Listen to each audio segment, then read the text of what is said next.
White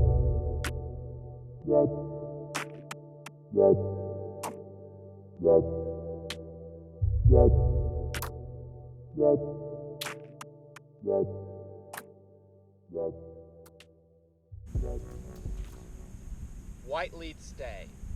So there's a lot of different ways to teach a stay, and I was taught one particular way, and then I learned other ways, and most of the traditional ways of teaching stay, I think, are just flat out absurd. We get the dog super freaked out because we start moving in ways we've never moved before, like this. We say, stay, stay, and why isn't my dog staying? She knows stay. She's a really well-trained dog. Why isn't she staying? Well, it's because I'm acting like an idiot, right? So we're not going to do that. What I want the dog to learn is that when I give you a signal, that I mean it, right? That it means do that signal. It doesn't matter what's distracting you. So I don't actually use the word stay in my training at all. I tell the dog sit, and sit means sit, even when there's distractions. Down means down, even when there's distractions. And in part of the sit is don't get up from your sit until I release you. So instead of saying stay, I give a release command that lets the dog know that they no longer have to be doing that. So, for instance, this is how I teach the white lead stay. I ask my dog sit, and when she sits, I take a treat and I drop it out to the side. Nope. Good. Sit. Okay? And you can see that she went for it because she doesn't know what sit means. If she knew what sit means, she wouldn't have gone after the treat.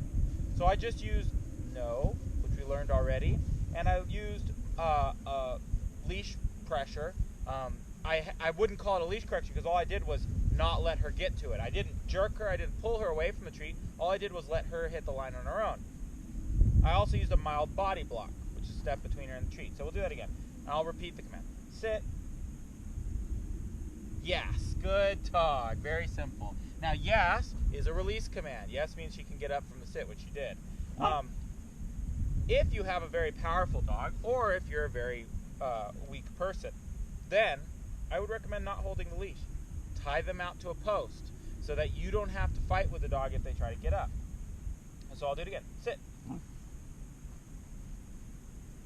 Yes. Good dog. It's a very simple concept for a dog to learn, that all I want them to do is not chase the treat I'm throwing. It's the simplest thing in the world. Now, that doesn't mean it's going to go as simply with your dog as it went for this dog. This dog has been doing this for a long time, right? Your dog may be new to this concept, so you may have to throw the treat over and over and over and over again until the dog stops chasing it, and then you can reward. I think I just taught this skill in one of my classes. I think the dog that struggled with it the most had to have the treat thrown 5 times, which isn't that many times. So in other words, we said, sit, I threw the treat, oh, they didn't sit, I'm provoking her to fail. So I said, sit, I threw a treat, the dog broke the stay again, and I said, sit, I threw another treat, I said, sit. After the 5th treat, the dog said, I'm not going to try chasing these treats because it never pays off. That's what's important about this, is make sure that breaking the sit, free, never pays off for the dog. And you have to do that by throwing the treats a good distance away, tying the dog out, or having a nice firm grip on the leash. Now, that doesn't mean you hold the dog up like this while you throw the treat. No, that's not what I'm asking you to do. I want the dog to actually be staying, which means I'm only going to hold the leash lightly. I'm going to make sure it's short enough that if she tries to lunge at it, she doesn't get it.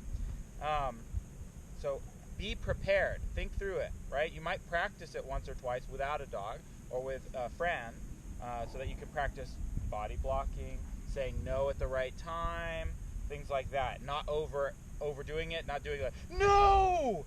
You don't need to do anything like that. It's just very simple, little quiet no. So now, what would the next stage be? The next stage would be sit, drop the leash on the ground. Now I'm not going to hold the leash.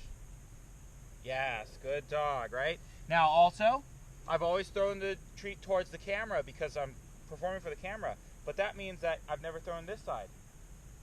Now she's trained that you should expect the common dog to break their stay when you throw it a different direction. You need to work on all that.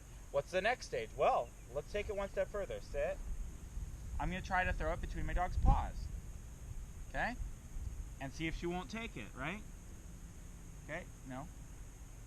Maybe I'll try to throw it at my dog's chest. No. Good. Okay. So notice that I'm using the word no more. So I'm asking my dog to stay. I'm not using the word stay. I'm asking the dog to sit while I make the distraction more and more appetizing. So maybe I'll try to drop it right on my dog's nose. No. Good. No. Good. Yes. Okay. Something we've been working on for a while now. You can build up to that. No. I'll give you a trick. Sit. Come here. Sit. If you haven't already taught your dog eye contact, it helps to have eye contact before you do that. So I'm just going to briefly show. I put the treat out here. I wait for my dog to look at me. Yes. I tell him yes. So now what happens is I've done that for a long time. I have really good eye contact. I put the treat up here. I wait for my dog to look at me. However long it takes. Good. No. Good. And then I drop while my dog is looking at me, not while they're looking at the treat. If they're looking at the treat, you shouldn't be surprised if they try to grab it out of the air. That's normal. So the goal would be for me to be able to throw a hot dog right into my dog's mouth, and my dog would actually spit it out. Obviously that goal takes some time. Don't jump to it right away. No. See? Yes. I'll let her get that one off the floor. So there's a lot of different ways you can play with this skill. The test is real simple. You stand up with your holding your dog's leash. I don't actually have any more treats, so I'm just going to mime it. Lumi.